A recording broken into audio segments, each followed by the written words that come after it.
Bom dia. Hoje eu vim aqui contar um pouco da minha história primeiro, porque eu nasci numa cidade de muitos leitores e de muitos escritores, que é Santo Antônio do Monte. Então, desde a minha infância, a gente vivia no meio de revistas, Revista Cruzeiro, Manchete, Fatos e Fotos, jornais e livros. Meu pai tinha um exemplar de Os Sertões, do Euclides da Cunha, e eu, logo que eu aprendi a ler com 8 anos, teve o primeiro livro que eu quis ler, porque tinha um bandido nos Estados Unidos, que várias vezes ele foi condenado à câmara elétrica e na última hora alguém o salvava. E aí todo mundo começou a acompanhar. Quando ele era condenado de novo, metade da turma torcendo para ele ser salvo, metade torcendo para ele ser morto, que é Caryl Chessman. E ele, enquanto estava na prisão, ele sempre falando de inocência, ele escreveu alguns livros. Um deles, Cela 8.000 e alguma coisa, desta grossura, deste tamanho. Para ler esse livro, eu colocava no chão e deitava, porque eu queria saber a história desse cara, porque eu queria saber quem tinha razão, quem torcia para que ele fosse salvo ou quem torcia para que ele fosse morto.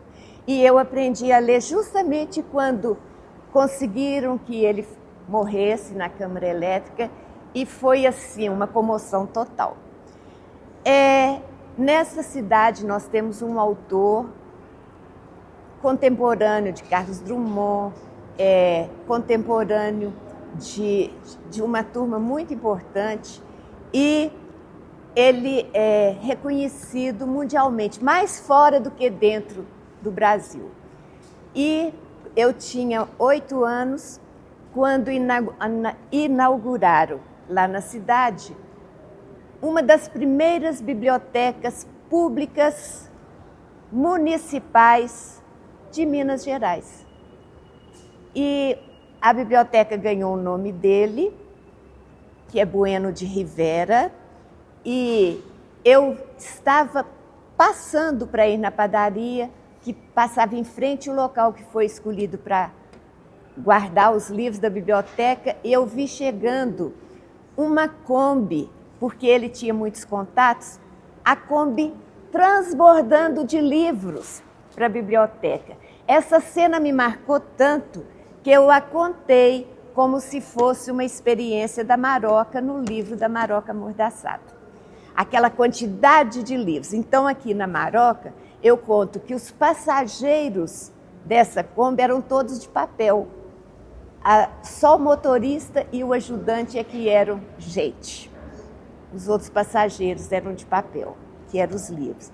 E aí, quando eu vim morar em Belo Horizonte, eu não sei se eu falei o nome da minha cidade, que é Santo Antônio do Monte, né? Fica no centro-oeste de Minas, é a capital já foi capital mundial, atualmente é a segunda produtora mundial de fogos de artifício. E aí eu me casei, vim para Belo Horizonte em 1970, professora, sempre professora de alfabetização, desde os pequenininhos até uma adulta de 86 anos. Eu ensinei a ler, e é uma história muito interessante. O que eu mais gosto de fazer é contar história.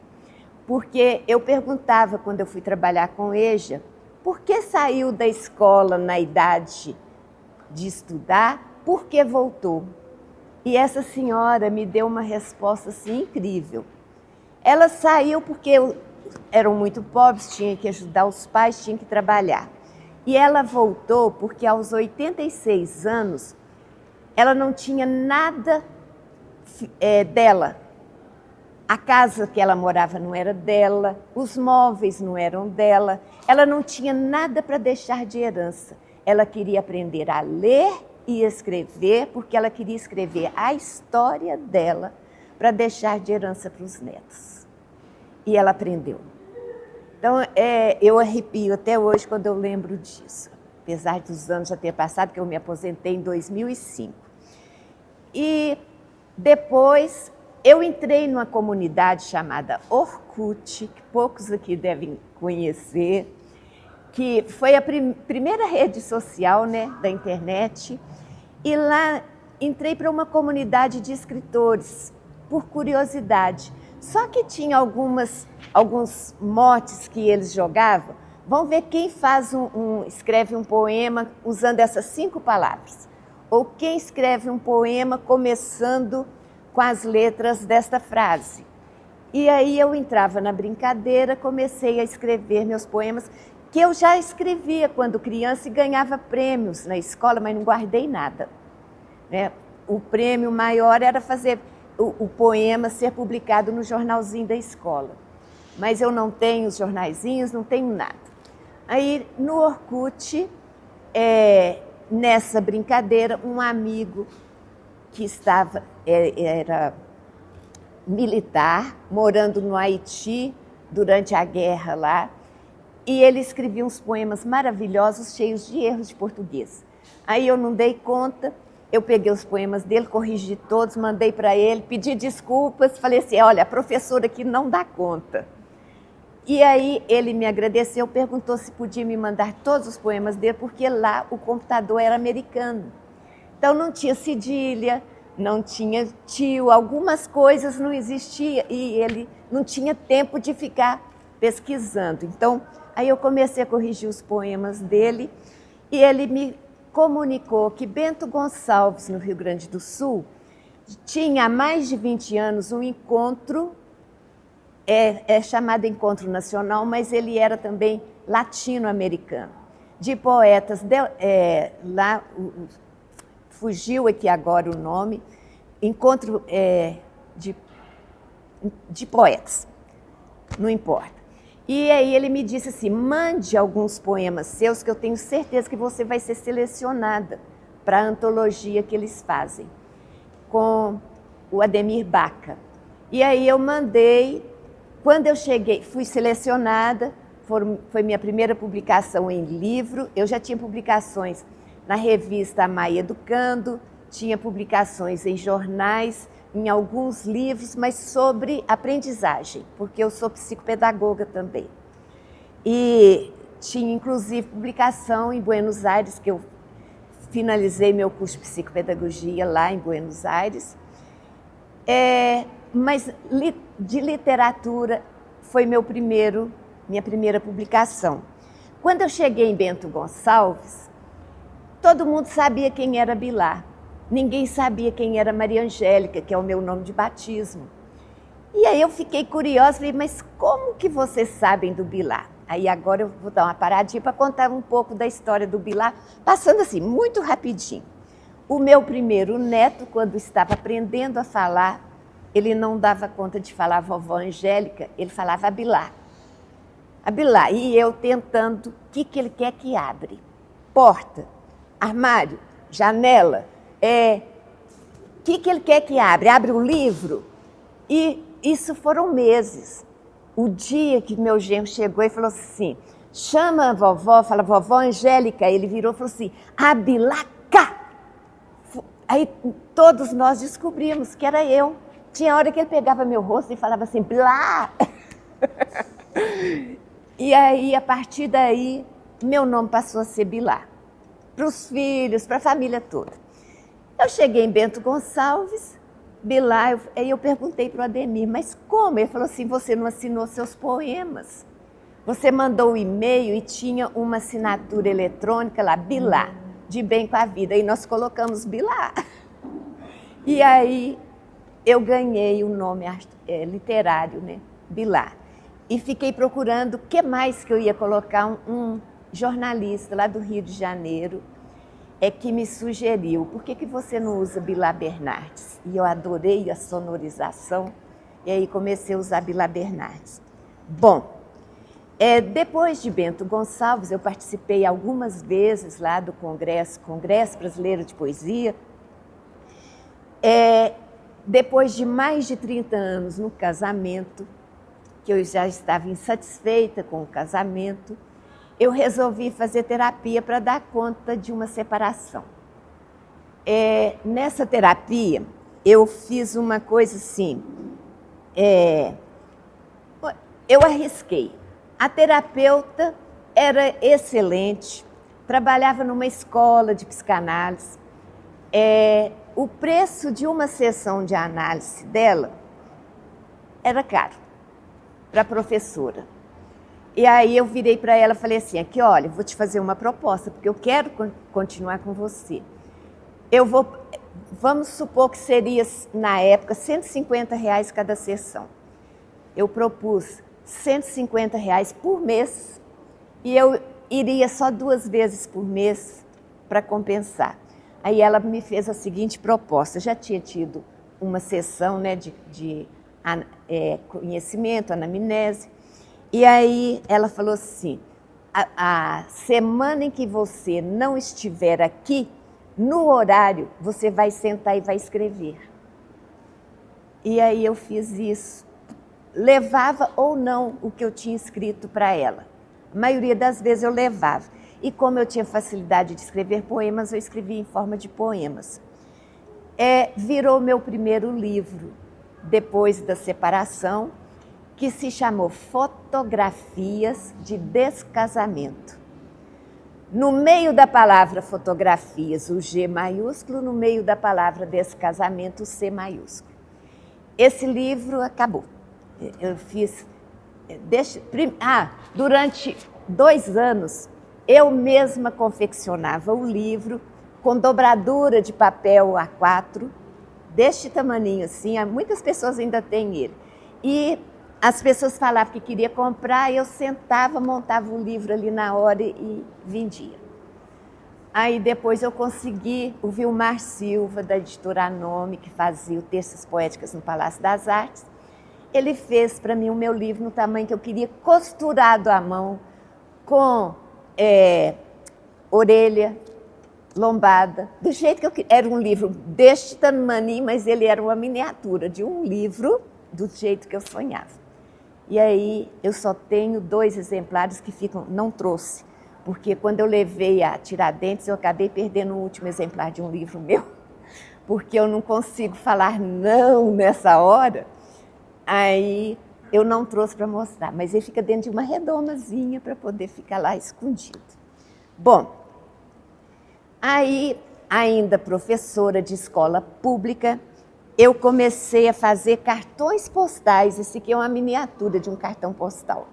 Cartões postais com os meus poemas e a vender os cartões postais nos lugares onde eu ia. E aí eu escrevi vários poemas e fiz cartões para minha mãe. Então tem muita coisa para minha mãe e ela já tinha quase 100 anos, ela viveu 103 anos. E aí ela colocava debaixo do travesseiro, ficava tudo amassado. Mas ela sabia que era para ela, ela pedia para ser lido para ela, e aí ela acompanhava essa trajetória da filha.